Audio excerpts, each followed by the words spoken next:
This is amazing. Get a room. These candies was built in about like the 1920s, and no renovations have been made to it, so it's really vintage. Super vintage. It's and I really used cool. to take her on dates back in the day there. Yes.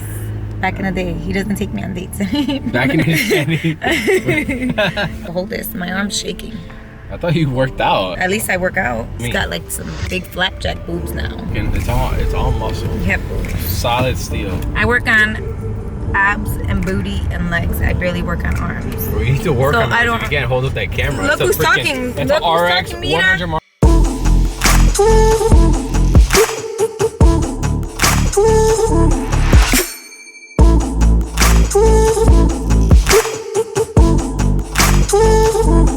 I think I'm going to be shooting with the 25 baddest because really tight in here. And let me show you guys a little glimpse into what I kind of see here, my vision. So the waitress sat us at this table and I agreed because, you know, I had the really cool vintage player where I'm in the frame with Diana. But the problem is, look at the background, guys. Look at that ugly flower pot behind her. Look at those boxes of chocolate on top. Just didn't scream vintage ice cream shop, you know what I mean? So when the family behind us, or to the left of us, left, I asked to be reseated, and now you see that I had a much better view of the entire ice cream parlor, the really cool vintage looking lights, the seats. This is exactly what I was looking for. The thing when using a wide angle lens like the 25mm baddest is you don't want to be too close to your model, or else they're going to get a lot of distortion in their face. And my wife is super picky when it comes to distortion. So I stood farther back knowing that I can crop in because I have 42 megapixels to work with. You're going to see in my final photos how I cropped in, and you can't even tell that I shot it at 25mm.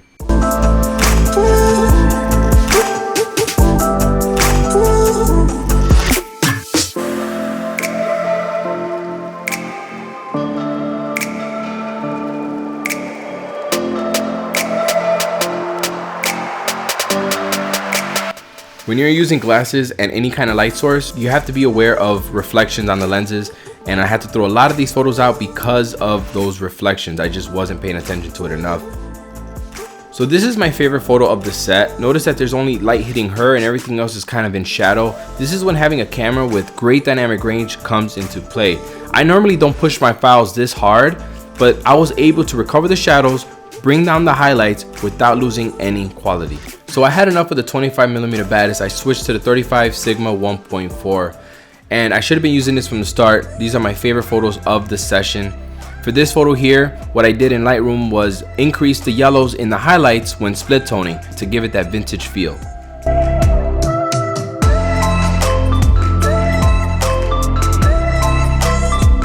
So Diana had a really good idea of pointing her finger at me with the whipped cream. Kind of reminds me of E.T., but it really worked for this photo. Just adds another level of interest to it. The ice cream little parlor shoot was a success. I think we got some pretty good photos. And right now, we're kind of just winging it.